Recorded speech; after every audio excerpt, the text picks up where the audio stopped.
Chapter 4 Making Waves. Matthew 14, verse 25. Shortly before dawn, Jesus came out to them walking on the lake. Before moving on to our travels on our way to Haiti, I should take a moment to talk about waves. It is common for people with limited time offshore in small boats to estimate sea heights as larger than reality. This does not happen because sailors wish to exaggerate or enhance their tale, but rather because determining wave heights from the deck of a small boat has its challenges. Sitting in a small boat in 8-foot seas can seem overwhelming to those accustomed to the sight. Looking up at the wave, it seems huge. At sea, there are waves driven by the wind, but there also is an existing ocean swell. This can be from waves from a previous wave pattern, or they may have traveled many miles across the ocean and can be from a far different direction. An example is the predominant swell off the west coast of North America. In general, there is a persistent northwest swell of 10 feet or more that is rolled halfway across the ocean from the North Pacific. These swells are generally long and gentle rolling swells. On a given day, you may also have a wind off the Washington coast from the west driving 5-foot waves from the west. This means you have two wave patterns crossing each other. This cross pattern of swells and waves causes the overall wave pattern to vary greatly in size. A wave pattern with 5-foot average waves will have waves in the pattern that easily exceeded 10 to 12 feet occurring regularly. It's these bigger seas that an unexperienced sailor remembers. When the NOAA/US Weather Service puts out a wave report of 8-foot seas, it does not mean that the seas are averaging 8 feet. In fact, the report of 8-foot seas is based on the average size of the top 1/3 biggest waves. So a NOAA report of seas at 8 foot means that the seas may average 6 feet from the top 1/3 of waves, averaging 8 feet, and every 15 minutes or so a peak wave measuring twice the 8-foot high reported, or a wave of around 16 feet. This high wave is caused by the swell pattern passing under the wave pattern. When you sit at the wheel of the Ticonderoga navigator, your head or eyes are 13.5 feet above the waterline of the boat. This means that for a wave to block the helmsman's view of the distant horizon, the wave must be at least 13.5 feet in height. This knowledge makes it easier to realistically estimate sea heights. When I talk about wave heights in this book, I use the Weather Service format. A 15-foot sea mentioned in the story therefore means that I am estimating the top 1/3 waves to be averaging 15 feet. They are more than high enough to completely block the view of the horizon. It also means the bigger waves that pop up will reach well into the 20s to as high as twice the reported height. This means the occasional monster wave would reach up to 30 feet. In a major storm at sea, where one encounters a rotating storm, such as a tropical storm or hurricane, wave patterns become extremely confused. The wind direction around the eye varies by 360 degrees, sending out huge waves in all directions. The Weather Service may say the wave height is 25 feet, which is bad enough, but this also means some seas will exceed 50 feet. Plus, there will be a massive cross seas. For instance, in a storm with 25-foot seas, you would experience many seas in the 30 to 40-foot range. While passing through these waves, you will also encounter massive and extremely steep cross seas traveling down the wave trough of the same height that can overwhelm a boat from the side while it is in the trough of the main wave pattern. These are about what I call killer waves, because that's what they do to you. We encountered significant weather on many occasions in our travels. Understanding this wave discussion will make it easier to comprehend what we experience.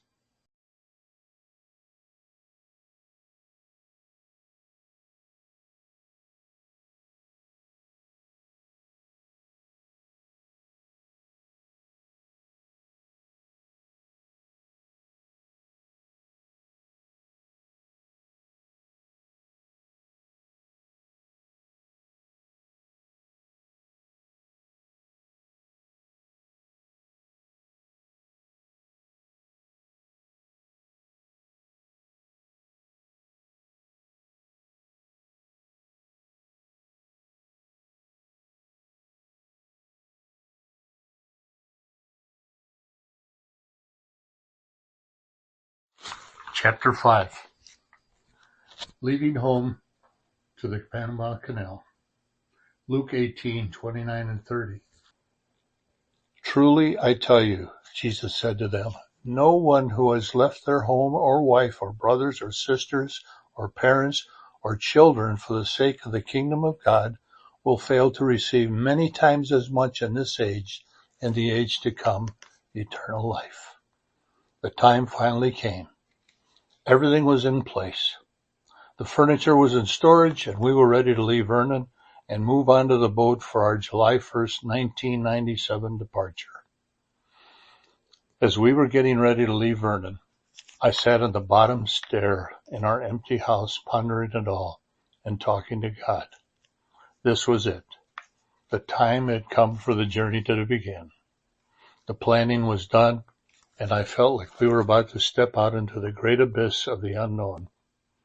In that moment, I could feel God's presence encouraging me, and at the same time telling me something new that left me shocked.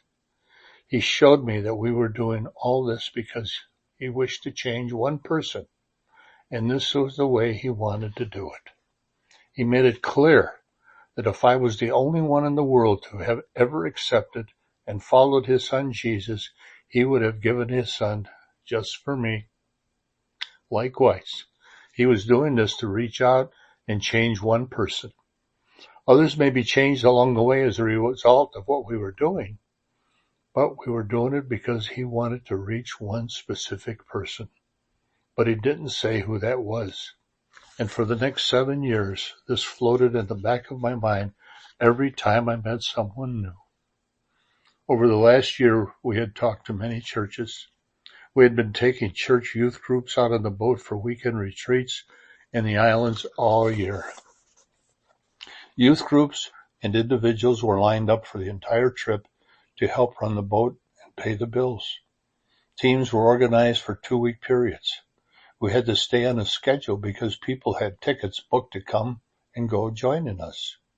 To be sure it would all work, we built some slack into the system.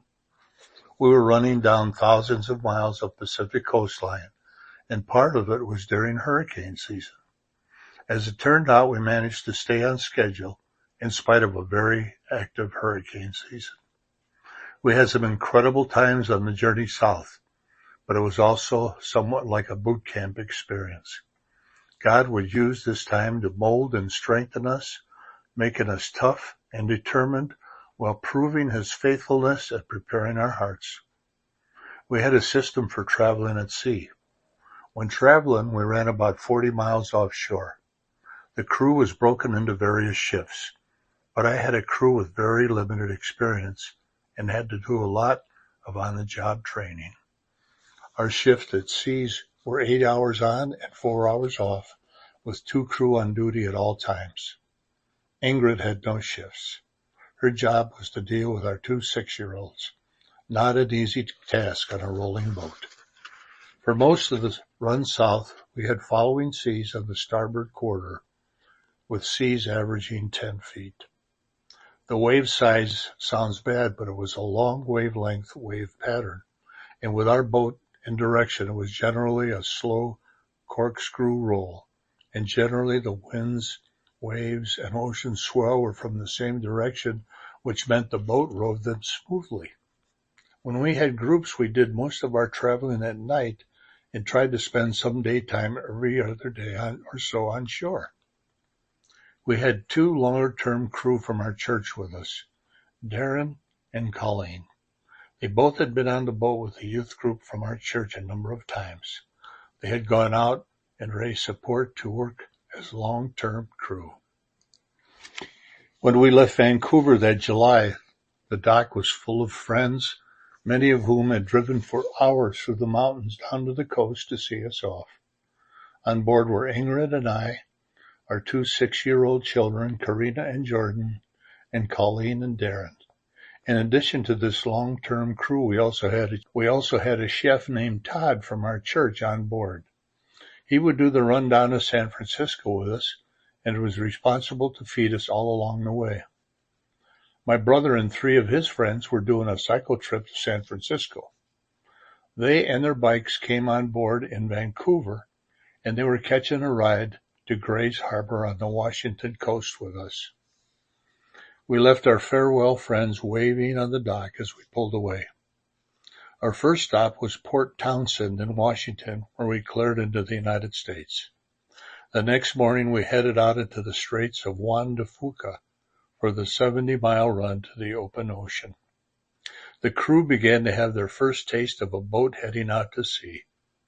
The ocean swells were rolling down the strait, and the bow of the Turkana was gently rising and falling as she plowed through them at speed. I was sitting up on the flying bridge, taking it all in, when Todd came up to see me. He was looking a little green. He had been working in the galley, and the motion inside was getting to him. My advice was simple: do all the prep work in harbor rather than at sea. As the sun set that day, we cleared the point of the Olympic Peninsula and turned south into the open Pacific. Our goal was to arrive in Grays Harbor at precisely 8:15 a.m. The entrance required us to come in over the sandbar at the mouth of the river at the exact time of slack high water. Any other time could be dangerous. River current, ocean swells, and sandbar combined for a dangerous situation any time other than slack high tide. A number of our West Coast stops were like this. We arrived at the scheduled time and came over the bar without issue. As we tied up to the wharf, the world around us went crazy. Sirens blaring and Coast Guard helicopters in the air. A 70-foot tugboat with a barge in tow had come in over the bar a few minutes after us. He was late and had missed high slack. His barge had gotten caught in the current, and the tow cable had gotten under the tugboat and was snapped tight by the current. The tug was capsized and sunk in seconds in 75 feet of water. 2 of the crew were plucked out of the water by the Coast Guard. A third, the cook, went down with the ship. It was a sobering moment for all of us. The next morning we departed at high slack tide. As we passed over where the tug had gone down, we could smell the diesel fuel bubbling out of the tug's tanks. Heading south from the Gray Harbor took us across the mouth of the Columbia River.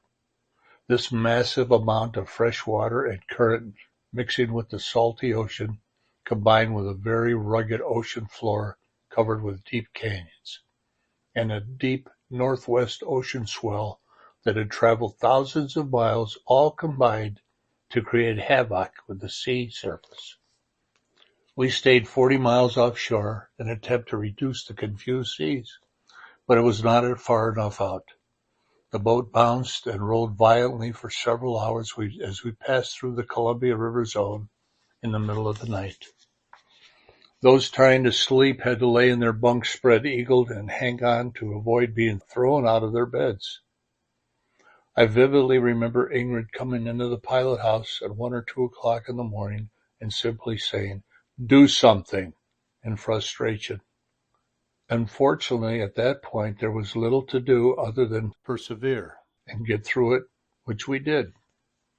Our next stop was Newport, Oregon. My brother showed up on his bike, having ridden down from Grays Harbor, Washington, where we had dropped him and his friends off. He knew we were in Newport and had sprinted ahead of his friends to catch us and wished me a happy birthday before we headed back out to sea. He met us again on his bike in San Francisco and came back aboard for the trip down to Los Angeles. We had a group from our church youth group fly in to join us in San Diego for the run down to Cabo San Lucas on the southern tip of the Baja Peninsula. The church's youth pastor, Rick was a good friend by that point and could reasonably be called by my number one supporter. He had run weekend youth retreats into the San Juan Islands and Gulf Islands a number of times and had brought a bus load of kids to Vancouver for an afternoon early dinner cruise through Vancouver Harbor and at the North Shore, under the Lionsgate Bridge and around to the BC Place Stadium for a football game. He also introduced me to youth pastors of other large churches in the province and convinced them to get involved with us. On the run from San Diego to Cabo, there were 16 of us on board. We were crowded, but all had been aboard before and we all knew each other. We left San Diego in the evening heading south to Mexico, pulling into Ensenada early the next morning to clear the boat and all the crew into Mexico. After a day in Ensenada, we headed out to sea that evening for another night run. We worked our way down the coast this way, traveling by night and visiting shore during the day. About halfway down the Baja, a little horn of land sticks out that is a national park, and on its bottom side is a great anchorage called Bahia Tortugas, or Tortoise Bay. We came into the bay one morning and cleared in through a small Mexican Navy detachment. We were going to break our cycle of night travel and spend the night there. During the afternoon, a small Mexican boat came alongside us. There were fishermen and divers selling fresh abalone and lobster. We thought it would be a great treat for the crew and bought some of each.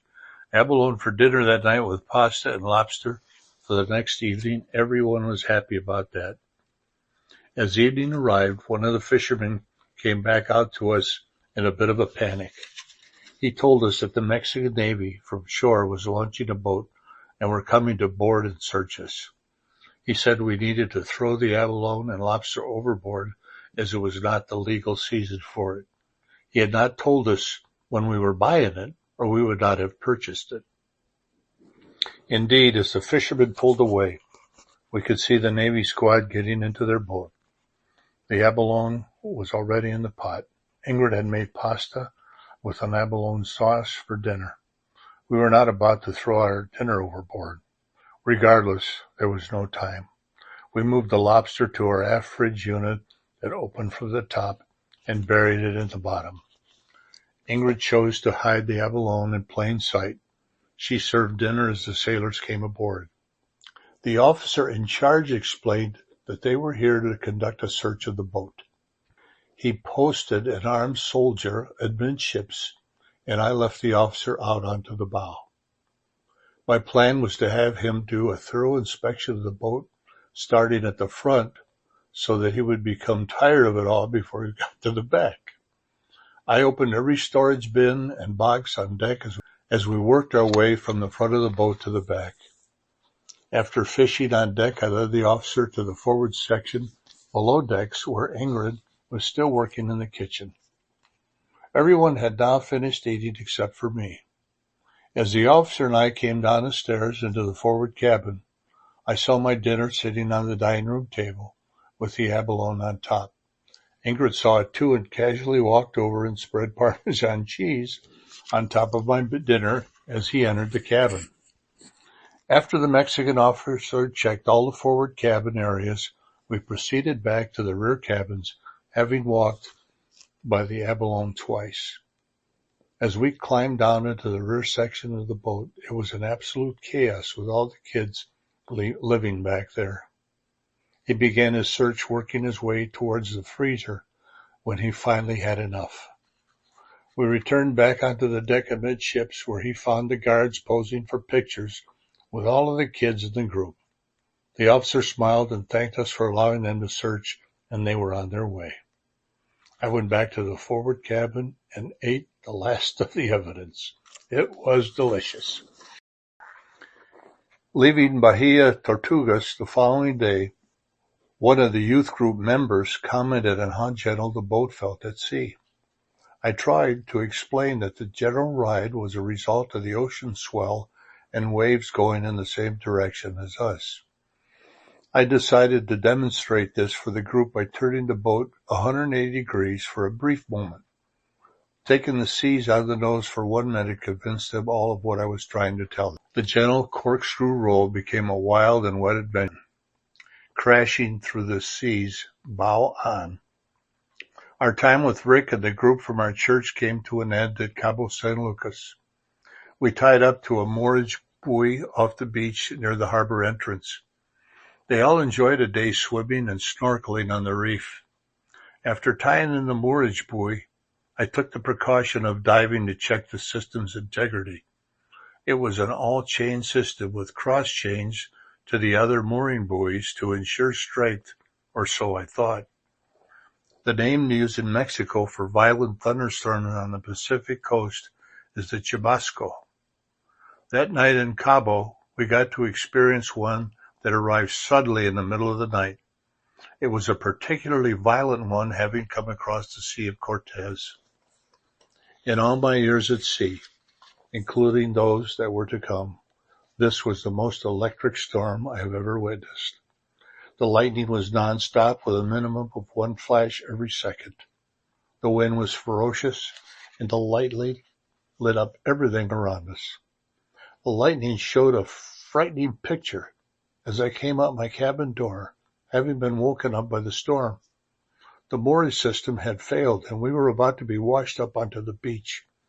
I hollered for Darren to release the bow line that held us to the mooring system while I got the engines going. By the time Darren freed the bow line, our stern was only a few yards off the beach, and I powered out to deeper water. The lightning was so intense that the harbor entrance was clear as daylight. I had gotten the main engines running, and once we're safe, I asked Darren to start the genset so that we were properly lit as we entered the harbor. Darren told me later that as we went to the engine room to start up the genset, it occurred to him that he was soaking wet, standing barefoot on the metal floor of the engine room in the middle of a vicious lightning storm, starting up a 440-volt generator. It freaked him a bit, understandingly. We do things in the heat of the moment that we would never do normally. We moved the boat into the harbor and tied to a dock for the rest of the night. Mexico was incredible, but we traveled its coast at the peak of hurricane season. Hurricane Linda was our first. It arrived shortly after the Vernon Church group had flown home. We were anchored in the Sea of Cortez trying to hide from it, one of the largest hurricanes in eastern Pacific history, with winds hitting 185 miles an hour. In our anchorage, our top wind gusts were only about 60 miles an hour. After hiding from Hurricane Linda, we made the jump across the Sea of Cortez, crossing over to Mazatlan. The weather on this crossing was very unsettled, with many thunderstorms. Partway across, a very large waterspout formed in front of us. It continued growing and became a monster. We changed course to the north, and it changed course with us. We changed course southward, and again it changed course to keep on a collision course with us. It was getting bigger and came closer and closer, regardless of where we turned. I had no ambition to be hit by a massive twister at sea. There was a torrential downpour, thunderstorm, about a quarter mile directly south of us. I theorized that the waterspout system and the thunderstorm system would not blend together, though I had no real knowledge as to whether this theory being true or not. Regardless, I headed the turbine directly into the heart of the thunderstorm. Needless to say, my crew was not thrilled with me. The lightning was scary, but to me the waterspout was scarier. Eventually, we came through the thunder and lightning, and there was no longer any sign of the waterspout. It was the only time I ever purposely headed into lightning. Our next challenge was Hurricane Pauline. We were tied up in a marina in Puerto Vallarta with great protection. There were so many storms coming by that Mexican port captain would not give us permission to leave harbor for 2 weeks. When we got clearance to run south, we headed to Acapulco, which had been devastated by Pauline. We met the mission ship Lagos II there and worked with them for a week. They sent mechanics and engineers to our boat to make some repairs and restocked our boat with enough food to last us for a long time.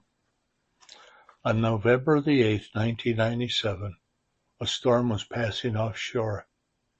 It was forecast to turn in towards Acapulco and develop strength.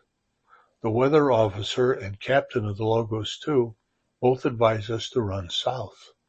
The harbor bottom in Acapulco was bad, and the anchor would not hold in a major storm. The decision was unanimous. We departed Acapulco at 8 a.m., November the 8th, heading south. At 9 p.m. that night, we ran into a squall line. Normally, we would punch through these in 15 to 20 minutes. High winds, nasty waves, and extreme lightning. By 8 a.m. on the morning of the 9th, we were still in it, and it was clearly more than the usual squall line. It was blowing about 35 knots. We crossed paths with a Mexican Navy frigate, whose captain told us the storm had developed into Hurricane Rick. They ordered us to Puerto Escondido to take shelter. The brunt of the storm was forecast to hit Acapulco. When we got to Escondido at 4 p.m., the place was abandoned, with an ominous swell rolling in. It didn't look good. I radioed the port captain, who told me to get out now. The storm track had changed, and the eye was coming directly at us, and expected to hit where we were in the next few hours. They were forecasting 30-foot seas breaking in the harbor entrance. By the time we got out of there, the winds were blowing at 50 knots and heading to 60. As we left Escondido, I remember thinking this was a bad idea. I should have offloaded my family and crew in Escondido. The seas were growing dramatically, and we were trying to claw our way offshore to get sea room to fight in and get away from Rick. The crew was trying to tie everything down. The storm continued to strengthen. While we were leaving Escondido, Darren and Ingrid were tying down full fuel drums. One got away and rolled over Darren as it tried to escape. Then a 10-foot inflatable on the top deck broke loose and was flying behind the boat like a kite on a line. Ingrid came to me asking how they should get control and resecure it. I told her to cut the line to set it free and for her and Darren to get back into the pilot house. It was at that moment that they both realized we were now fighting for our lives, not equipment. Winds rose through 70 to 80 and kept climbing. The seas became immense and confused, and then the wind started to swing as things got worse. It was clear to me that the eye was sucking us into the storm. We were in a nightmare. The winds rose, gusting to 120 knots over the deck when coming out of the wave troughs into the clean wind above the waves. Seas were massive walls of steep breaking water from multiple directions, with some waves towering over us at 35 feet and some regular monsters well behind comprehension in size. The noise that the wind made was like a freight train rolling through your house. It was truly beyond belief. Out the back windows of the pilot house, you could see the top deck of the rear cabin. Mounted on this deck, we had a 4-foot by 4-foot wooden box that stood 2 feet tall, with a 4-foot by 4-foot solar panel mounted on it. Inside the box was a battery bank charged by the panel. These batteries were large and very heavy 8D types. As I watched out the back window, the box was ripped apart by the wind, and the batteries were literally sucked off the deck. It was a sobering sight, showing us the power of the storm. We were all locked in the pilot house with every pump we had running, trying to keep up with the water that was getting in. Water was getting in because we were playing submarine, with the pilot house windows submerging each time we crashed into the bottom of a trough. The boat was truly well built, with steel rods running through the pilot house frame down into the hull. These rods plus half-inch thick windows kept the pilot house from being torn off the boat. All the high water alarms were flashing, meaning that we had thousands of gallons of water sloshing into the bilges. The main pumps were struggling because of debris that was being sucked into them as a result of the wild rolls we were taking onto our sides. I figured our life expectancy was down to a few minutes and that we would soon capsize. Then it got dark, making steering through the monster seas even harder. We steered by being able to see the phosphorus glow of breaking seas. Around 10 p.m. I noticed brightness to the right side and the wind direction starting to turn again.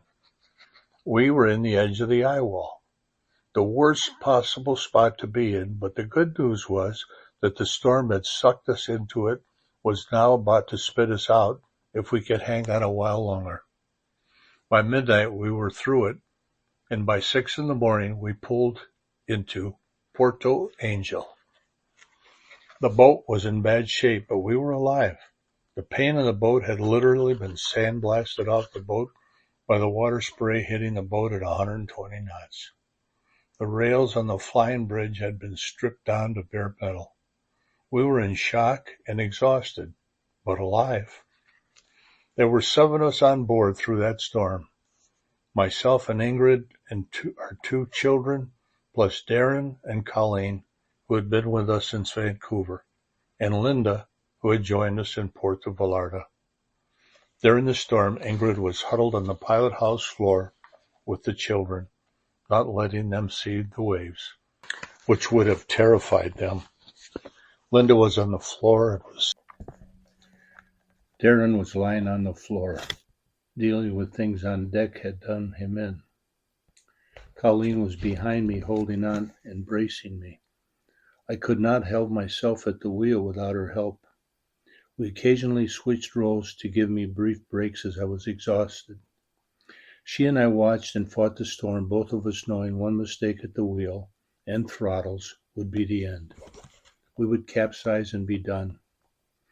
As the boat crashed down into the troughs of the waves, the bow would try to bury itself before climbing up the next wall of water, and that wall would break over us, putting most of the boat underwater. As the bow came back to the surface, I would throttle up the engines to keep the boat climbing up the face of the wave. If the boat did not get power to climb the face, it would slide down backwards, turn sideways, and be broached, rolled over by the monster seas. As the bow climbed up to the top of each wave, it would begin to free fall down into the trough. If I didn't get the power reduced as we crested each wave and began the free fall, the bow would be driven too deeply into the bottom of the trough, causing the stern to slide down sideways and broach before the bow could come up. The bow simply had to stay into the wind and seas. Taking the seas sideways would flip us over. Trying to run with the wind and seas was not an option, as breaking following seas would push, surf the stern sideways and cause us to broach. One broach would sink and kill us quickly. We all expected a broach to happen, but kept fighting. Some of the side rolls we took were simply terrifying as we were rolled onto our beam. My prayers were not just to keep us afloat, but more to have mercy on my 2 children and take them quickly if and when we went down, and wondering why God had brought us through this past year or 2 just to kill us here. As Colleen worked with me, watching the next sea hit us, I could hear her quietly praying, oh my God, as we crawled up the face of the wave. As we free fell off the back of the wave, I could hear her prayer change to, Jesus, Jesus. This went on for hours, and not once did we make a mistake. Perhaps the most horrifying experiences in the storm occurred when wild and random seas rolled in from different directions. Being in the bottom of a 40-foot wave trough, looking up at a breaking wall of water that you needed to climb up through was bad enough. But on a regular basis, giant rogue waves appeared, rolling in from our starboard side as they traveled along the wave trough. These near vertical walls of water towered over the seas we were climbing through. To survive them, we would have to turn the boat partially to meet them and power up the steep valley formed by the two waves, being rolled right onto our beam as it broke over the side, trying to literally roll us over. To this day at our house, we all celebrate Survival Day every November the 9th. It was Colleen's birthday that day at sea. She turned 20. She grew up that day. I think it's fair to say that she grew an inner strength and a self-confidence she had never had. She saw the worst of it and rose to the occasion. This trip was giving us an inner toughness and an ability to endure that would be needed in the years to come. As I said, this trip was our boot camp. After the storm, we limped into Puerto Angel. The boat was a mess, with broken things tied down but strewn everywhere at the same time.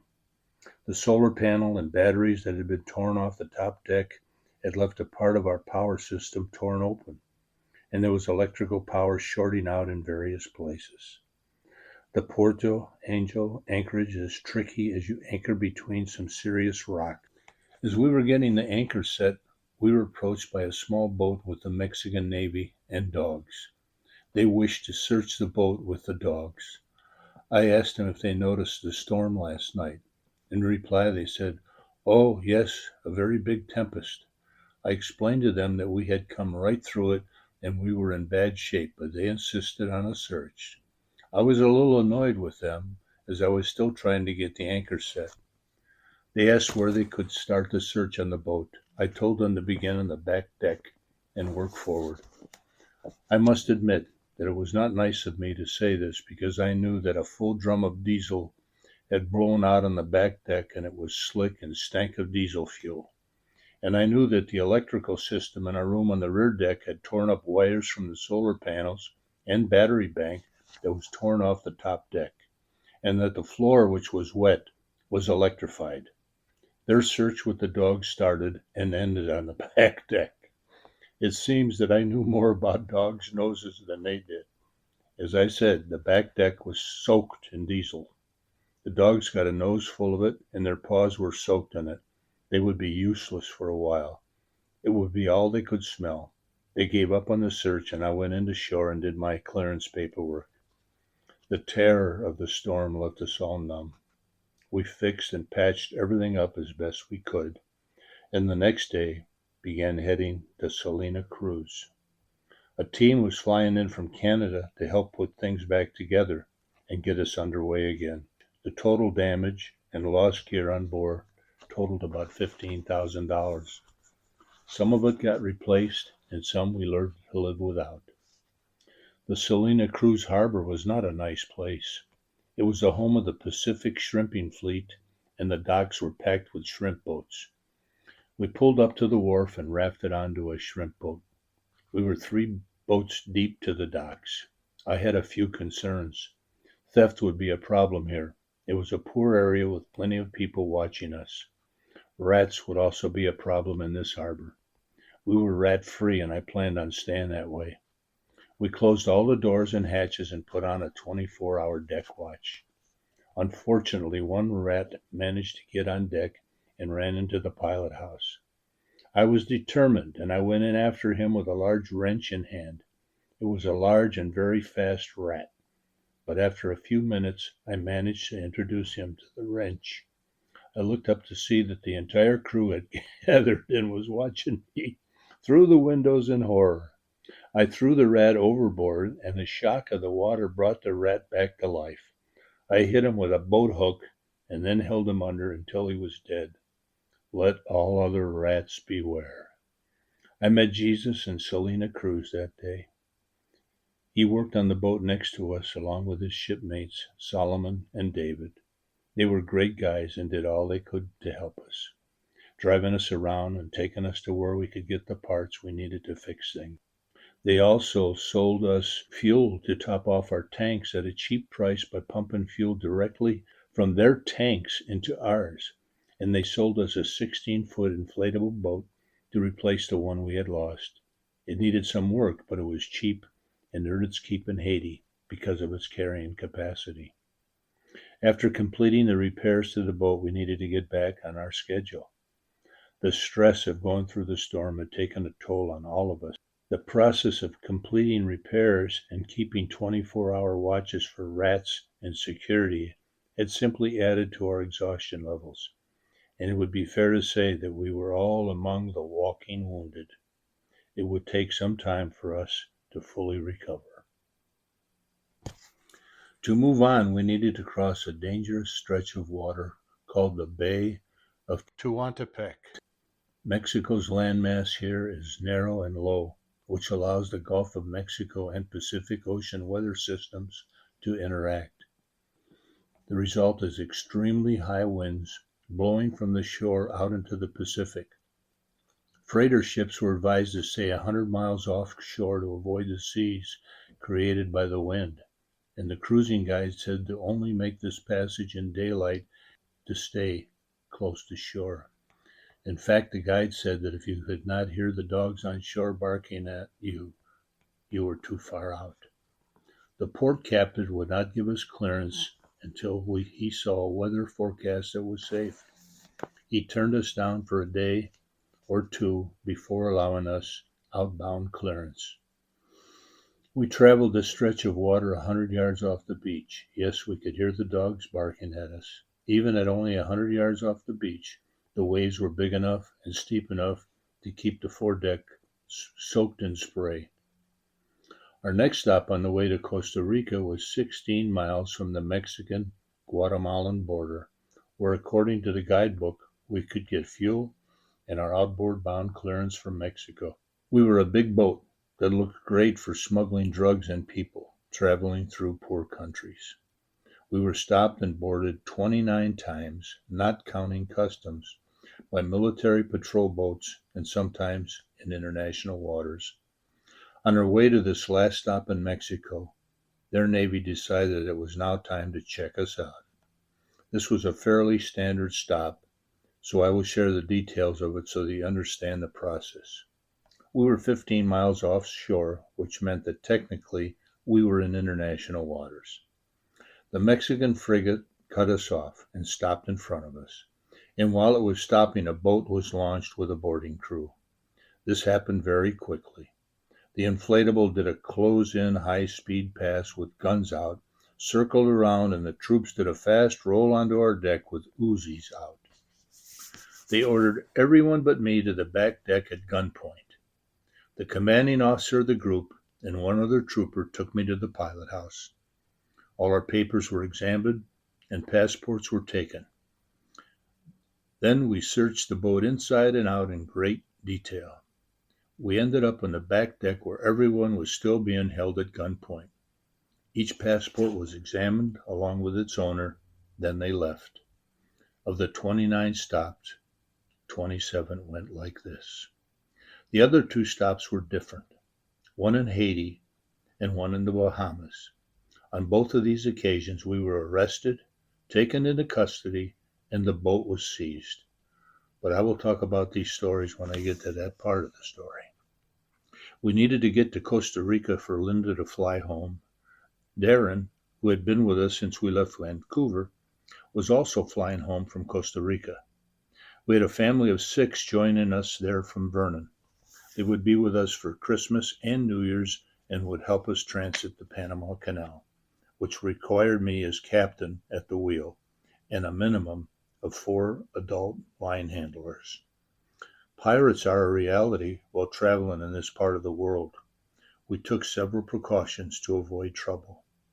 When we were leaving harbor to move on to our next destination, we tried to do it quietly and unannounced. We did not wish to be followed out to sea. Commercial fishing boats told us that pirates rarely ventured out more than 40 miles from shore. So during this run, we planned on being a minimum of 50 miles offshore.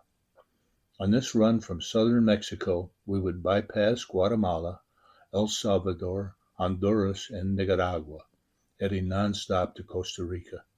We had lost time with hurricane repairs and Salina Cruz, and we were making up time. For self-defense, we carried a high-powered rifle my father had given me out of concern for pirates. In my view, this was the highest risk section of the trip for pirates. Fishermen told us that pirates in the area were known for stealing their catches. As we traveled this section, we kept our eyes open for approaching boats. One morning, we noticed a small dot on the horizon with volumes of diesel exhaust rising from it. It was a large boat running at full speed, but it was too far away to determine its direction immediately. We kept an eye on it. It became clear that we were on an intersecting course as we watched it. We altered our course, heading to see if the approaching vessel would also alter course to stay on an intersecting course with us. It did, and it now had full attention as we increased our speed and altered our course once again. The boat on the horizon also altered course again to stay with us. The approaching boat was a faster boat than ours as it steadily got closer. We continued to watch it with the binoculars. The boat was larger than ours. It appeared to be gray, and it looked like an old PT boat from World War II, coming in at speed. As it got closer, it was definitely a military Coast Guard style boat. We were about 60 miles offshore from El Salvador, and it made little sense that a patrol boat would be out this far. But as it came closely, it clearly was a patrol boat, and we slowed our boat back down again. They eventually came alongside, traveling parallel to us, at which point we slowed down a bit but did not stop.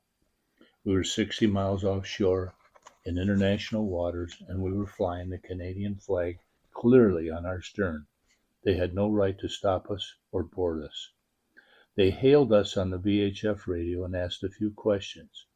Then they headed back in toward shore from where they had come. Just as we had been concerned that the approaching boat could have been pirates, they had the same concern about us and had run out to check us out and then headed back satisfied. We made the crew change at Punta Arenas in Costa Rica, and with our new visitors on board, we headed out for the Bay of Honda in Panama. The Bay of Honda is a fairly remote area on the Panama coast, and we arrived in the middle of the night. We had to enter the bay in complete darkness through a narrow entrance using GPS and depth sounder only. We crawled into the narrow entrance, slowly feeling our way in to anchor behind a small island shown on the chart. It was pitch black, and we could see nothing, and went to sleep waiting for the morning to see exactly where we were. I am happy to say that in the morning, when the sun rolled up, we were exactly where we thought we should. Once there, we needed several days to complete the paperwork and be processed for transiting the canal. Every boat that goes through the canal must take a pilot on board to direct and guide you through the canal. Finally, one morning, the pilot showed up and we were off, going through the locks, down the cuts, and ended up in Gatun Lake at day's end. The pilot directed us to anchor in the lake near the exiting locks and got off the boat for the night. He would be back early in the morning to complete the transit.